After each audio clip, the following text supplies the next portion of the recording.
What's going on, everybody? It's your boy Zoe with No Days Off DFS. It's time for us to get to this money. Your boy is up with a vengeance, man. 5-game slate. It's Thursday morning, so you know how serious I am about this because I'm already diving in early. I left so much money on the table last night. I am sick and mad at myself because it always happens at least once or twice a season where you got the right lineup, you got the cards are legit in your hands, and you just fumble it. You fumble it when you shouldn't, man. And I swear, I promise you, if you guys are a part of the Patreon, if you guys are part of the group, if you follow me for all my content, all that good stuff, if you don't, hit the subscribe button so you guys don't miss any of the sauce that your boy drops over here on the channel, and drop a like on this video if this video or any of my other content and stuff is helping you guys win some money. I'm saying I left some money on the table last night because when you look at it, man, the core, it killed. It killed. I was dead locked in. This is back-to-back nights I've given you guys my forwards. Normally I would give you like a guard mix in and stuff like that, but I was unsettled in regards to guards, but I was locked in for these forwards right here. Loved Emma Meesman. Didn't mind coming down to Elizabeth Williams because I felt like she had the same upside as Cardosa. I didn't think that you had to pay up for Cardosa, even though Cardosa, she killed it. She played really great. Amazing. Good job. And then Asia Wilson, I was going to find the salary and stuff to play her. I thought there was enough I thought there was value on the slate to be able to play her. And I found it. I played it. But then I didn't play it. I shit you not. I promise you. I wish that I could show you on my phone, but I promise you, my lineup that I originally had last night was, and you can see my line that I actually did run. I had LeCan as one of my guards. Loved LeCan, was all over it. Cool, good to go. My coin flip that I fucked up on was JC Sheldon and Emily Inkster. That's where I fucked up at. That's where I messed up my whole lineup, because in my Emily Inkster line, I have Veronica Burton. I flipped it and I went with the JC Sheldon and I went with Brianna Jones, and the rest is history. If I would have stuck with my original line, your boy would have took down second in all the big contests, and I would have took down first in all of my single entry. Everything. That lineup that I had last night, which I do have it over here. The lineup that I had last night, when you actually factor in and look at everything, it would have scored a 247.75. You don't believe me? Go back and check everything. I would have took down second. But hey, I ain't gonna cry over spilled milk. If you guys are enjoying the content and stuff that I put over here, definitely let me know down in the comment section. I do hope that you guys are getting something out of it. Tomorrow, since it's Friday, we're gonna do a free Friday over here for you guys. So definitely subscribe to the channel so you guys can see it when I post it on the YouTube tab. I will post it over there where I post just like regular stuff over there. I will post it over there. The full breakdown will be listed over there. My core will also be listed, will be over there as well for you guys. So definitely check that out. If you guys are just like wondering what it is that your boy does over here, if you're not actually subscribed to the Patreon and stuff like that, this will be a chance for you guys to actually see what it is behind the curtain and everything over here. And with that being said, let's go ahead, let's get it, man. I'm out for blood. I'm hoping that maybe lightning can strike twice for me. Well, technically it didn't strike the first time because I missed it on the first one. So we're going to get after it though. Washington Mystics taking on the Indiana Fever. For the Washington Mystics, we are seeing them slowly and surely get adjusted to the fact that they don't have Brittany Sykes over there. All the usage is concentrated over there for Sonia Citron, Kiki. They are really the ones that are over here running the show. Shakira Austin, she's been out the last 2 games due to a leg injury. And we've seen this before with Shakira Austin, where she gets an injury and she misses multiple games. This is not a first, and nor is this not out of the norm. We've seen this for the last 2-3 seasons with Shakira. I can say that I am surprised because she's been playing so well, so great. And it sucks because, again, the injuries, it just rolls downhill for her. Hopefully it's not going to be something long term. If she's back, I would expect maybe more than likely she's going to be on a minutes limit. And with that being said, I still think that Emily Inkster will continue to be a factor and a play. Both games going up against the Indiana Fever on the season, she played like sub 10 minutes, but still was putting up 12 and 14 fantasy points in that time frame. So even if Shakira Austin is back, I still imagine we will still see at least about 18-ish minutes for Emily. So that's still definitely something that we can consider going into the slate right here. Sonia Citron, of course, all the usage and everything is there for her. Like I said before, really a lot of her stuff comes from her being able to actually go out there and score. Yes, she's starting to give us a little bit more production in the assist side and things like that. 9,200, I will say that it is a bit rich in regards to her, especially for a play that is relying heavy on her scoring. Definitely, she's in factor, she's in play, but we got so many guards on the slate, you don't have to necessarily just hamper yourself down to one player right there. Kiki, I do like her. I love the upside. She's put up at least close to 30 fantasy points in both games that she has played going up against the Indiana Fever on the season. I definitely do think this will be a decent spot for her, especially if Shakira Austin's going to be out, definitely the rebound upside will be there. Someone asked me in regards to Kiki, her rebounds yesterday. I told him, I was like, I don't mind it. Definitely wouldn't go too crazy. Sneaky spot for a double-double. And sure enough, slowly but surely, she eventually got there for that double-double. 8,300. I do think there is some meat on the bone. We could definitely get some upside from Kiki right there, especially because the uses that she actually does have. Definitely, I think she's better than Natasha Howard. Of course, she's better than Natasha Howard. Timpson, their rookie that they have over there, she should be able to eat her up when it comes down to it. Kiki actually has the mileage on her right now and the experience currently going. So I do like Kiki. 8,300 definitely would be upside play. Shook Sutton, I do like her as well. Opposing guards going up against Indiana Fever, even with Odysseus Sims being out there, whatever you want to try to throw out there at somebody with Lexi Hull or Sophie Cunningham, ain't worried about that at all, not whatsoever. When she's not in foul trouble, she's actually a decent point guard. She can facilitate the rock pretty well, and she can also go out there and score herself as well. 6,100 is not a bad price tag to pay. I would rather come down and pay for Suge over playing for Citron if I had to right there when it comes down to it. Jay Melbourne, she's there. She's there. That's it. JC Sheldon, I'm not going to fault her for yesterday. I understand it. I get it. She put up almost a fantasy point per minute. It was just, if she got the minutes, I think she could have gave me more. I really do. If she got the minutes, I feel like she could have gave me more. Definitely could have got me closer, more towards like 18 fantasy points. But hey, it is what it is. 4,700. We know that she has played a couple of games going up against the Caitlin Clark clan over here in the Indiana Fever. Wouldn't imagine this would be anything different over here for her. Expect for her to get some minutes, but don't go too crazy like I did. I definitely would rather play Emily Inkster over JC Sheldon if it comes out to it. On the Indiana Fever side of things, Caitlin Clark, no update. I personally have the theory officially now that Clark and Reese, they're both going to miss, and when one comes back, the other one is going to come back.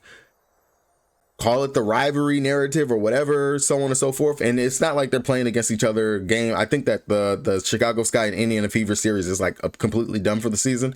But I kind of feel like when Clark comes back, we're going to see Reese come back. Or vice versa. When Reese comes back, Clark's going to come back. Until then, both of them are just going to sit out and chill. Both of them are going to sit out and chill like that. That's really what I feel like it's going to be for them. Like, as soon as we see that one of them is actually practicing, you're going to see the other one is back at practice too. It's going to be something like that. Like, just to paint the narrative. That's what it is. Over here on the Indiana Fever side of things, though, Boston 11-7. I'm not too necessarily inclined to want to pay up for her. We have seen opposing centers trying to go up against Washington. They've been mid, to say the least. Fag Bentley, she got yanked out there. She played 14-15 minutes, 2.5 fantasy points over there. She of course was not able to go out there and hang with the centers over there for the Washington Mystics. 13.75 fantasy points. Jessica Shepard, she had a flop of a game after a big game that she had the game prior. 17.5 fantasy points. So center, it's been a little bit of rough over there for them. And honestly, Aaliyah Boston, somebody from the Indiana Fever, y'all keep on talking about Boston's whistle in regards to like how she's officiated. If they actually officiate her correctly, Boston would file out of 8 out of 10 games. Straight up. That is my honest opinion. And that's take off the fever colored glasses and actually watch what she does on the court. You can see it in real time, but when you go back and watch the slow-mo or the replay, you'll really see it. And y'all cannot continue to defend the bullshit that she does out there on the court. You can't. You really honestly can't. But Aaliyah Boston 11-7, I think that's a bit rich to pay up for her. Definitely a GPP play, not something that you have to get to. If Kelsey Mitchell 11K, hell no. Don't get me wrong. I get it. But 11K for Kelsey Mitchell? No, I cannot do that at all whatsoever. That is too expensive to pay for you. Especially, I know Veronica Burton just went out there and had a killer of a day. Veronica Burton stuffs the stat sheet everywhere. Veronica Burton also plays some pretty decent defense. Veronica Burton is up there for most improved player of the year. Kelsey Mitchell is a scorer first. Yes, she's somewhat having to facilitate. I imagine we should see more minutes for Odysseus Sims here in this matchup than what we did last time. No, I am not going to pay 11K for Kelsey Mitchell unless you think she's going out here dropping 35 points, giving me about 6 assists, 2 rebounds, 3 steals. I am not paying that for her at all whatsoever. Too expensive GPP option. Next, Natasha Howard, 9,400. I understand it. I get it. The spot for Natasha Howard is not bad, not great. Definitely, if she's able to use her experience over the athleticism that Kiki's going to have on her, she could have some upside. Both games going up against them this season, though, she played some lows this year. 20 minutes in both of those games going up against them, 16 and 12 fantasy points. So what she gave right there. Definitely, though, that they have a tight rotation. Her usage should be there, so maybe we can see some upside. Odyssey Sims, 4,300. If she starts, I will have some interest. 13 minutes in that first game. I imagine we should see her closer up towards 18, especially if she's coming in to be the actual point guard from what they have. I cannot see them running that 3-guard rotation that they truly have with Kelsey, Hull, and Cunningham. One of those 2 girls need to come off the bench in Cunningham and Hull. It's not going to continue to work over there for them. Cunningham at 7,400. She seems capped around 20-ish, 20, 25 fantasy points. I don't see any interest, nor do I have any interest getting up there to her. Lexi Hull, 6,800. Too expensive. She had her big explosive game. She's too far in between. GPP option, not going to go there. Dantas, 3,900. She's still steadily seeing minutes. She, like I've said continuously, she is the more consistent factor between her, Bibby, and Timpson. She is the more consistent factor in regards to getting those minutes. Bibby and Timpson, they're few far and in between. I spelled Timpson wrong last time whenever I was typing up my article. I just realized that. On the Golden State Valkyries take on the Chicago Sky. This should be a pretty good game right here in regards to us getting more great games from the Golden State Valkyrie. Of course, my girl Zane Lassini, she's in another great spot right here. If she can go out here and continue to just be the firecracker that what she was, 37.25 fantasy points. She has not played going up against the Chicago Sky this season. The fact that she can actually stretch the floor is going to be really big. You're going to get Cardosa drop coverage. Elizabeth Williams, yes, she can come out there and somewhat try to defend, but she will drop as well. Definitely will be some upside for Zane Lassini to go out here and just rain it down like what she has been. Veronica Burton coming off of a massive game, 52.75 fantasy points. Love it, love it, love it. And she's in another prime great spot where she has dropped 40 fantasy points on the season going up against the Chicago Sky. First game, she only played 22 minutes and she had 13 fantasy points. I really do need to actually go back and see if that was like a back-to-back or something like that. No, actually, first game in that one, she played versus New York, 31 fantasy points. Second game, she played 33. Nope. So Veronica Burton still, though, definitely in play. I love the upside. Love what I'm seeing from her. 30 actual points. I'm not going to expect that again, but definitely will be in consideration and in the pool as a player that we can definitely get to over here on the slate. Vice versa, we can definitely look towards Tiffany Hayes as the pivot off of Veronica Burton. Everyone might go chasing the Veronica Burton upside ceiling game, but then you got Tiffany Hayes, who is some value right here, 8,700. Definitely finally, I think she's come down from the 9K that they had her price up there at 9K. Didn't think that she really warranted that, but definitely will be an option and play we can go to. Salon, she's there. Fag Bentley, she's gonna have her hands full trying to deal with Cardosa. I'm not really too interested in getting right there. Everyone else off the bench, Rupert would be one that might be someone of some interest because this is going up against I want to say one of her former teams that she's played for, so definitely something you can look to over there on that side. On the Chicago Sky side of things, honestly, how did Chicago drop that game? They had it. They legit had the game in the bag and then they dropped it.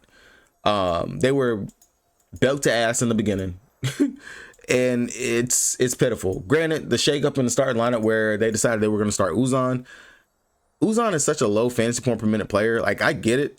3,600 was what she was priced at. It makes sense to want to go ahead and play it. But again, like I said, if it doesn't make the rest of your line work, there's no point in taking that. Uzan, if she gets a start, it's okay. I'm not gonna run to go ahead and play her, but definitely just something that you could think of and consider right there. I will say over here, Elizabeth Williams, 9,100. I like it. Definitely do not mind it. Posing power forward, the rebounds. We know that the Golden State Valkyries take a ton of threes. Chicago, they take some threes as well. Elizabeth Williams, the rebound, the putbacks, and things like that she can go out there and get. Her block and steal upside is there as well. I don't mind her. 9,100. It is a bit rich. Definitely would be quote unquote the savings that you can come down to from Cardosa. Cardosa, she should be able to go out here and have the matchup, be able to body and deal with the Golden State Valkyrie. She put up 32 fantasy points in the first game going up against them that she played back on August the 1st. So I definitely do not mind getting to her here on today. I will say that Elizabeth Williams, in that game that she played on August the 1st, she had 33 fantasy points in that one as well. That's what I said. I would just go ahead and play Elizabeth Williams because to me, Elizabeth Williams can definitely go out there and get you the same type of ceiling game that Cardosa can, but just at a discount right there for us. Ariel Atkins, she got ejected after just sticking up for her teammate because Bria Hartley is the #1 crash out. She is officially taking the title from Skylar Diggins-Smith. She is taking it from Skylar Diggins. Like, it's I ain't even gonna go down that one right there. But Ariel Atkins, I would imagine she was gonna play probably about 25, 28 minutes for the game. Hopefully we can actually see that. I will say GPP option, not too interested in her or Banham, Nurse, or Rebecca Allen over here, to say the least.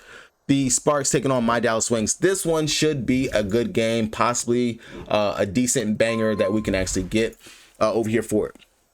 On the side of the Sparks, definitely, of course, Kelsey Plum, 11-5.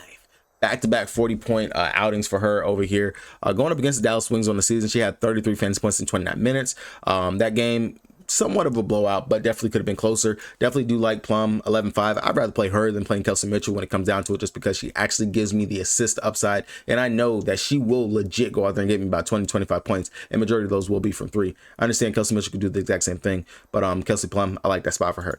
Dearica Hamby, she's going to have the matchup right here, especially if we're going to start Haley Jones again at the power forward spot.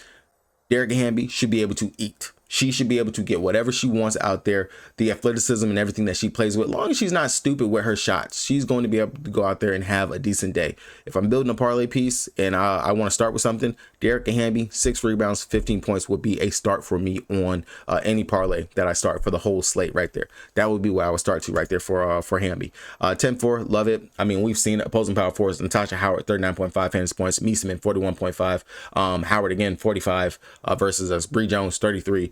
The upside is going to be there for her. Same thing for Azrae Stevens. I imagine that they're going to try to start with G. G can definitely come out there and defend on the outside. I know that Lee Yuru, she used to play for the Sparks as well. We could possibly see some decent minutes or some run for little Lily again out here, and she played amazing in that last game for us going up against the Indiana Fever. If we can get the aggressive Lee Yuru, which we just saw last time, that'll be great to actually see. But I diverse. My bad. But anyway, Azrae Stevens, I don't mind her. 9,700. That's an okay price tag. But I would rather just go ahead and get a pair of Dearica Hamby. RJ, she's there. She's there. I don't have any. If you land there, you land there. I'm not gonna fade her necessarily. Not like she wouldn't make the pool, but definitely would be a consideration. Julie Alleman, we know she has upside. We know she can go out there and get us a crazy behind, ceiling game if she wants to. 7,800, not a bad price. But I will say Ray Burrell, with the consistent minutes that she's getting and this matchup going against the Dallas Wings, I do kind of like Ray Burrell here as another value option we can get to on today. Would rather play her over playing Julie Alleman, if I'm going to be honest right there. On the Dallas Wings side of things, we got to know if Enrique is going to be in or out for this one. She sat out last game for her knee, and I'm going to be truthful. We looked much better without Enrique on the court. We completely looked really great. The ball movement, the flow, the pace, everything, looking for the right shot. It looked very, very, very good without her being out there. Paige looked great. She played great. PB, 10-8, definitely be your pivot instead of having to pay up for Kelsey Plum. Of course, like it, good spot. Going up against the Sparks on the season. Paige, I'm pretty sure she played in the game. Nope, this will be her first time actually playing them. Is this actually our first time all together going up against the Sparks on the season? I know that we played them already. Yeah, we played them already. So Paige did not play in the first game going up against the Sparks. This will be her first time going up against them. I definitely don't mind it for Paige. We've seen opposing guards just cook completely going up against the Sparks anyway. So this is a great spot for her. We'll be the pivot instead of paying up for Plum. You can definitely go right here and get a safe 35-ish with upside over here for Paige. As long as her back and her knees, all the aches and joints aren't bothering her, she can go out there and kill it as well. GPP option, not too much interest. Same thing for Haley Jones. That price needs to continue to come down for me to even have any more interest. Misha Hines-Allen off the bench. She is playing some really great minutes, really great production upside, showing the veteran leadership. I don't mind her at all. I would much rather play her over Haley Jones, over G, and I could definitely see her getting more minutes out here, especially to try to match it with Dearica Hamby with just the size and the physicality that's going to be needed to try to deal with Hamby. Granted, will she be a step too slow to deal with Hamby? Yes. But do I think she's going to get more minutes than some of our other forwards like Haley and G? I do. Maddie, 5,400. I'll play it again, man. The girl, she's a firecracker. She's definitely a bona fide, solidified scorer. Love the upside. Love everything I saw from her in that last game. I know she could rebound and do a little bit of something out there with that. Price isn't too much for me just yet. 5,400. I do like the upside and position spot for her. And I do think she can actually shoot over RJ, if I'm not mistaken. Outside of that, JJ, nah. Lee Yuru would be the GP pivot right here. Just if we think that she can actually get the minutes, that's going to be the big thing for her. If she can actually get the minutes, she can go out here and deliver and actually give us a pretty good day going up against her former team in the Sparks. Going on over to the Seattle Storm taking on the Atlanta Dream. I have no clue. This is a back-to-back game, home thing for the Storm in Atlanta. I don't know what the fuck is going on with the Seattle Storm, man. I don't know. They are randomly, not even random. Noel Quinn is benching players systematically or some shit. I don't know what is going on. I don't know if it's the contracts or what. I don't know. But the only player that I can truly, and it won't surprise me if she gets benched this next game, Nneka. 11-1. She played really well going up against them. 48.75 fantasy points. She's been pretty much really the most consistent player outside of Gabby before this crazy stretch that Gabby's is on that we can normally get to over here from the Seattle Storm. The matchup with opposing power force, it's been a good one. We could definitely go ahead and attack it again. 48.75 fantasy points for NECA. Before that, Alyssa Thomas dropped 41 and 33 fantasy points. Fee went out there and had a crazy behind game of 63 fantasy points before in this position and spot. So I do like the upside for NECA, especially if she's going to be able to go out there, rebound, and also score like what she was. You're going to put Niles Hillman. That is a smaller big that you're trying to put on her. I definitely think NECA just go out there and take advantage, just like what she did last time, especially if we're going to be limiting the minutes for Brianna Jones and Brittany Griner and things of that nature. NECA has the upside. Skylar Diggins-Smith, Gabby Williams, Brittany Sykes, all GPP options. I cannot legit truly say one or the other. I will say, though, Sykes, she's got this on-off thing going up against the Atlanta Dream. Plays well, doesn't play well. Plays well, doesn't play well. We just had the doesn't play well. So maybe this could be the spot where she pops off and has a big day going up against them. I will have a little bit of interest in her. Again, she's taking a ton of shots out there for them. She took 10 shots last time, but 2 of 10, not efficient at all. Definitely will have some interest in her, but I'm not going to put all my eggs in a basket. Where's Malunga? Malunga, 6,300. 13 minutes. This is what happens the moment that you hop onto the rookie train. She falls off. Like, That's what I'm saying. That's what kills me about playing certain bench players, especially if they're priced above 5,500. I find it hard to do, especially in the WNBA, because it's so inconsistent with what we get. GPP option once again. There's no telling if Ezzy could get benched in this game, even though Ezzy actually played her normal minutes. If you are a betting man, which we are, flip a coin. Definitely just flip a coin. On the Atlanta Dream side of things, man, Ryan Howard, 9,500. This is going to be one of the best plays on the slate, especially if you're going to tell me Ryan is back to her normal minutes. Ryan was playing over 35 minutes a game before she got injured. You're going up against the Seattle Storm. You cooked them in both games that you played going up against them on the season. 9,500. Love it once again for Ryan Howard. I'll go right there again because Candace's going to be missing and Ryan is actually running the show. I told you guys that assist upside, it's there. If the lines are already out for Ryan and they got her at like 4 or 5 assists, definitely take a ladder on her. 4 or 5, 6, 7, 8 assists. Take it. It's definitely not bad. The points, we know that she's going to go out there and score. She's going to chuck. It's between her, Alicia Gray. They're going to chuck and do what they got to do to actually try to win this game.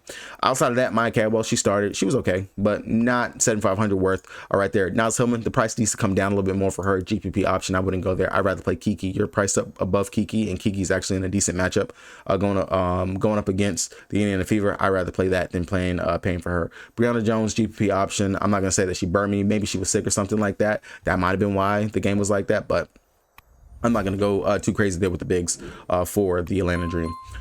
Las Vegas Aces take on Phoenix Mercury. It's the same old song and dance for me. Asia Wilson, 12-8. Makes sense. Love it. Don't mind it. She's dropped 60 on them already on the season. There we go. Jackie Young coming off of a mid performance out there. Definitely could have gave us a much better performance. 5 of 13 from the field. She has some more upside that she can definitely go out there and get. Going to go out there and be guarding Kalia Copper or Satu.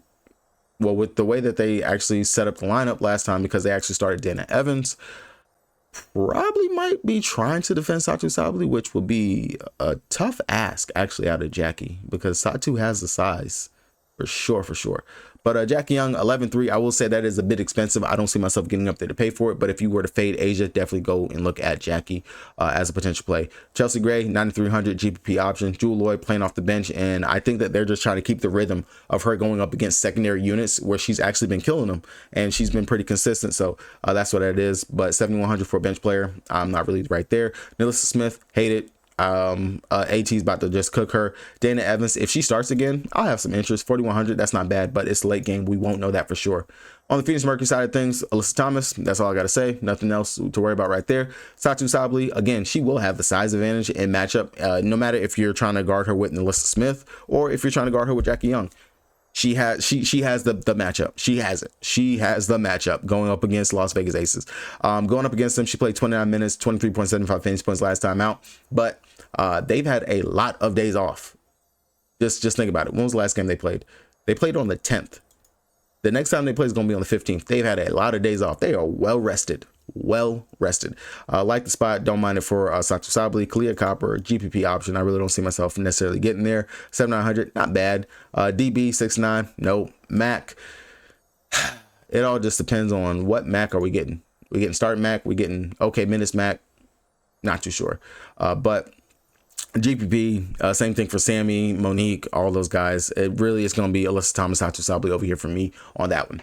All right, guys, that's going to do it for me. Huge slate. Try to break it down right there. Again, article, all that stuff will be out tomorrow. We're going to be working on it throughout the night and everything because we don't crush this slate, man. 5-game slate. We are coming so close to the takedowns, and I want to get one before the playoffs. I want to score in the top 5 at least of the main GPP contest. And if you guys just don't understand, I am a single entry player. I play one lineup every night. One. So, hey, good luck to y'all. Subscribe to the channel if you guys haven't already. Peace.